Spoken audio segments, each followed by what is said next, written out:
দেওচুঙা চক ব্যৱসায়িক সংঘৰ উদ্যোগত নিচামুক্ত সমাজ গঢ়াৰ লক্ষ্যৰে সজাগতা সভা আৰু সম্বৰ্ধনা অনুষ্ঠান।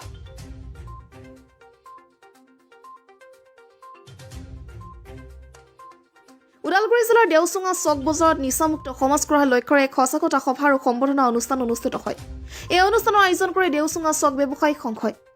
সমাজত বৃদ্ধি পাই অহা নিচা আৰু মাদকাসক্তিৰ বিৰুদ্ধে সচেতনতা সৃষ্টিৰ উদ্দেশ্যে আয়োজিত এই সভাত অঞ্চলটোৰ গণমান্য ব্যক্তি আৰু বিভিন্ন দল সংগঠনৰ নেতৃত্ব উপস্থিত থাকে। সভাত বিশিষ্ট বক্তা হিচাপে যতীন্দ্ৰনাথ কৃষ্ণ দাসে অংশগ্ৰহণ কৰি নিচাৰ কুপ্ৰভাৱৰ বিষয়ে বক্তব্য আগবঢ়ায় আৰু যুৱ সমাজক নিচাৰ পৰা দূৰত থাকিবলৈ আহ্বান জনায়। ইফালে সমাজত ইতিবাচক পৰিৱৰ্তনৰ দৃষ্টান্ত স্থাপন কৰি কেইজনমান লোকে নিচা ত্যাগ কৰে। নিচাৰ এই নতুন জীৱন আৰম্ভ কৰা ৰবীন বৰ্মন, সুশীল মজুমদাৰ, ৰাজেন ৰয়, নাৰায়ণ নৱদাস আৰু কুমাৰ বস্নেটক দেওচুঙা চক ব্যৱসায়িক সংঘৰ ফালৰ পৰা বিশেষ সম্বৰ্ধনা জনোৱা হয়। তেখেতসকলৰ এই পদক্ষেপক উপস্থিত ৰাইজে ভূয়সী প্ৰশংসা কৰে আৰু অন্যসকলৰ বাবেও প্ৰেৰণাদায়ক বুলি উল্লেখ কৰে। একমাহ হল এৰি দিছো, এতিয়া আমি এইটো সহ্য কৰিব নোৱাৰো আৰু তিনিটা নাখাওঁ বুলি মই প্ৰতিশ্ৰুতি দিছো।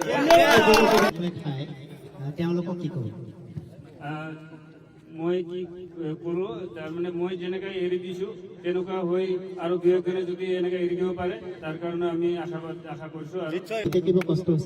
নাই এৰি দিওঁতে কষ্ট একো হোৱা নাই, মোৰ কাৰণে বহুত ভাল লাগিছে আৰু বহুত ফালৰ পৰা মই ভাল পাইছো। আৰু ঘৰত মৰম কৰে নকৰে? এতিয়া ঘৰত ল'ৰা ছোৱালীও ভালকে পঢ়া শুনা ধ্যান দি আছে, ঘৰৰ মেছেজো মানে অলপ মানে ভাল পাই আছে।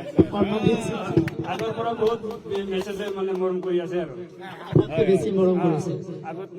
আগত নিচাযুক্ত খোৱাৰ কাৰণে এই কাজিয়া ঝগৰা, ঘৰত অশান্তি বা বহুত মানে কিবা কিবি। নিচামুক্ত সমাজ গঢ়াৰ লক্ষ্যৰে অনুষ্ঠিত এই সজাগতা সভাই অঞ্চলটোত এক ইতিবাচক বাৰ্তা প্ৰেৰণ কৰে। ২৬ ফেব্ৰুৱাৰী সন্ধিয়া ৪ বছৰ পৰা অনুষ্ঠিত এই অনুষ্ঠানৰ জৰিয়তে নিচাৰ বিৰুদ্ধে সামাজিক আন্দোলন জোৰদাৰ কৰাৰ আহ্বান জনোৱা হয়। আজি ওদালগুৰি জিলাৰ ভাৰত ভূটান সীমান্তৰ ঠিক নিকটৱৰ্তী এটা অঞ্চল দেওচুঙা চক বজাৰ বুলি এটা বজাৰ আছে। এই বজাৰৰ ব্যৱসায়ী সন্থাই নিচামুক্তি অভিযানৰ এটা সজাগতা সভাৰ আজি আহ্বান কৰিছিলোঁ। গতিকে এই সভাত আমি ডিমাকুচি, আকচু আঞ্চলিক, ৰাজাগড় আঞ্চলিক কমিটি ফেডাৰেশ্যন, আচাৰ ডিষ্ট্ৰিক্ট কমিটি, লগতে বিশিষ্ট বক্তা হিচাপে আমি হৰে কৃষ্ণ যতীন্দ্ৰনাথ কৃষ্ণ দাস প্ৰভুক আমি নিমন্ত্ৰণ জনাইছিলোঁ।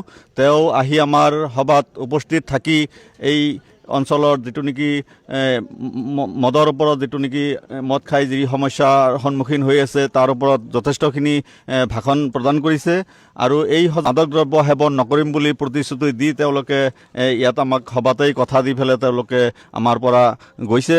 গতিকে আগন্তুক দিনত এনেকুৱা যদি সভা সমিতি আমি যদি পাতি থাকোঁ তেনেহ'লে ভৱিষ্যত দিনত আমি আমাৰ সমাজখনক অলপ আগুৱাই আনিব পাৰিম বুলি আশা ৰাখি আমি এই সভাটো আয়োজন কৰিছিলোঁ। আমাৰ আজি 5জনে আমি ইয়াতে সম্বৰ্ধনা দিলোঁ। সেই 5জনে সম্পূৰ্ণভাৱে তেওঁলোকে আজিৰ পৰা নহয়, আজি একমাহ ধৰি তেওঁলোকে সম্পূৰ্ণভাৱে মত বৰ্জন কৰিছে। 5জনক আমি সম্বৰ্ধনা জ্ঞাপন কৰিছোঁ আজি, আৰু আগন্তুক দিনত আৰু বহুকেইজন তেনেকুৱা হোৱাৰ সম্ভাৱনা আছে। আমি এই কাৰ্য চলাই গৈ থাকোঁ। ভিতৰত এজন আমাৰ দেওচুঙা চকৰে ব্যৱসায়ী ৰবীন বৰ্মন ডাঙৰীয়া, সুশীল মজুমদাৰ ডাঙৰীয়া, ৰাজেন ৰয়, কুমাৰ বস্নেট আৰু নাৰায়ণ নৱদাস, এই 5জন লোক আজি আমাৰ মাজত সম্বৰ্ধনা লয় নিচা বৰ্জন কৰি। দেওচুঙা চক ব্যৱসায়ী সন্থাৰ উদ্যোগত যিটো সজাগতা সভা, নিচামুক্তি সজাগতা সভা ও সম্বৰ্ধনা সভা, সেই সভাত আমি ডিমাকুচি আঞ্চলিক আকচুৰ তৰফৰ পৰা উপস্থিত থাকি খুবেই ভাল লাগিছে। এটা সুন্দৰ অনুষ্ঠান, যিটো অনুষ্ঠান গাঁৱে ভূঞে অঞ্চলে নগৰে আমি পাতিবলগীয়া প্ৰয়োজন আহি পৰিছে। আজিৰ দিনত নিচাই যথেষ্ট ক্ষতি কৰি আছে। নিচাগ্ৰস্ত হৈ পেলাই মানুহে গাঁও অঞ্চলত বা ৰাস্তাই ঘাটে বিভিন্ন সমস্যাৰ সৃষ্টি কৰি থকা দেখা পোৱা গৈছে। আৰু বিভিন্ন লোকে মদ খাই তেওঁলোকৰ স্পীড মানে নিয়ন্ত্ৰণ কৰিব নোৱাৰি অকালতে তেওঁলোকৰ মৃত্যু সাৱটি লোৱাও দেখা গৈছে, যাৰ ফলত বিভিন্ন ঘৰুৱা সমস্যাৰ সৃষ্টি হোৱা দেখা গৈছে। গতিকে এনে ক্ষেত্ৰত তেওঁলোকে এই যিটো সজাগতা সভা আজি পাতিছে, নিচামুক্তি সজাগতা সভা, সেইটো সুন্দৰ পদক্ষেপ আমি বুলি বিবেচনা কৰিছোঁ। আৰু লগতে আমিও ইয়াতে থাকিব পাই ফালে আমিও যথেষ্ট সুখী অনুভৱ কৰিছোঁ। আৰু যিটো তেওঁলোকে আজি এই যিটো সভা হৈ গ'ল, সেই সভাত যিজন নিৰ্দিষ্ট বক্তা হিচাপে যিজন অতিথিক মাতি নিমন্ত্ৰণ কৰি আনিছিল, তেওঁ সুন্দৰ বক্তব্য দাঙি ধৰিছে আৰু তেওঁৰ বক্তব্যই যাতে আগন্তুক দিনত এই অঞ্চলত নিচাৰ ক্ষেত্ৰত যথেষ্ট মানে নিচা মুক্তিৰ ক্ষেত্ৰত যথেষ্ট অৱদান থাকিব বুলি আমি অনুভৱ কৰিছোঁ। আৰু লগতে বহুত কেইজনে ব্যৱসায়িক সন্থাই যিটো পদক্ষেপ লৈছিল, ইয়াৰ আগতে তেওঁলোকে বিভিন্ন পদক্ষেপ লোৱাৰ বাবে আজি 5জন ব্যক্তিয়ে নিজে স্বীকাৰ কৰিছে তেওঁলোকে মদ খোৱা, তেওঁলোকে মদ খাই পেলাই যিটো সমস্যাৰ সৃষ্টি কৰি আহিছিল, ঘৰুৱা হওক বা সামাজিক সমস্যাৰ সৃষ্টি কৰি আহিছিল, তেওঁলোকে সেই ক্ষেত্ৰত মুক্তি হোৱা বুলি তেওঁলোকে স্বীকাৰ কৰিছে। আৰু তেওঁলোকে মদ নাখাম বুলি তেওঁলোকে ৰাইজৰ আগত জনাইছে আৰু তেওঁলোকক সম্বৰ্ধনাও জনাইছে। কেক কাটি সম্বৰ্ধনা যিটো দিয়া গৈছে সেইটো সুন্দৰ এটা নিদৰ্শন তেওঁ এই চক বজাৰ ব্যৱসায়িক সন্থাই মানে পালন কৰা বুলি আমাৰ দৃষ্টিগোচৰ হৈছে। হয়, পোনপ্ৰথমে ধন্যবাদ জ্ঞাপন কৰিছোঁ।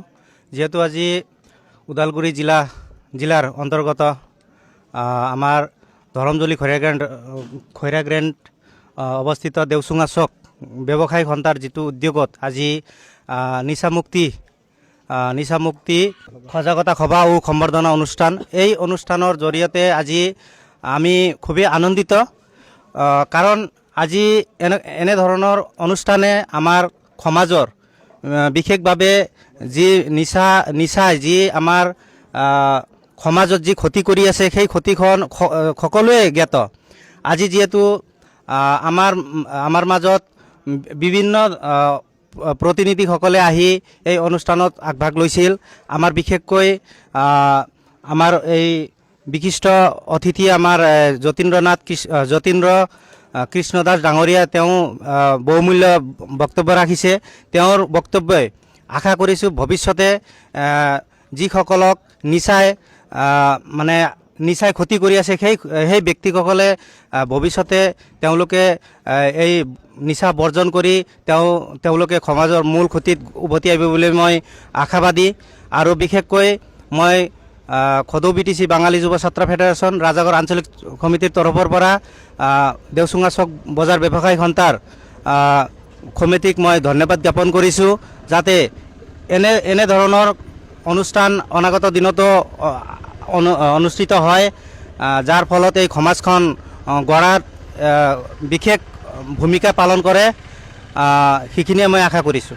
আমাৰ দেওচুঙা চক ব্যৱসায় সন্থাৰ উদ্যোগত যিটো কাৰ্যসূচী আমি অনুষ্ঠিত কৰিলোঁ, এই কাৰ্যসূচীত আমাৰ উপস্থিত হৈ যতীন্দ্ৰনাথ কৃষ্ণ দাস ডাঙৰীয়াই তেখেতে যিখিনি বক্তব্য দাঙি ধৰিলে, এই বক্তব্যত আমি অতিকৈ সুখী হৈছোঁ। আৰু তেখেতৰ বক্তব্যত বহুত কথা লুকাই আছে। আমি তেখেতৰ কথা মতে যদি আমাৰ যিসকল ইয়াতে শুনিছিলে তেখেতসকলে যাতে এই কথাখিনি যাতে হাতে হাতে পালন কৰি লয়, তেখেতে নিশ্চয় তেখেতৰ জীৱনটো গঢ় লৈ উঠিব, এইটোৱে আশা ৰাখিছোঁ। আৰু আগন্তুক দিনলৈ আমি এই কাৰ্যসূচী যাতে সময় অনুসৰি আমি পাতিবলৈ আমি আশা ৰাখিছোঁ, এইটো পাতিম।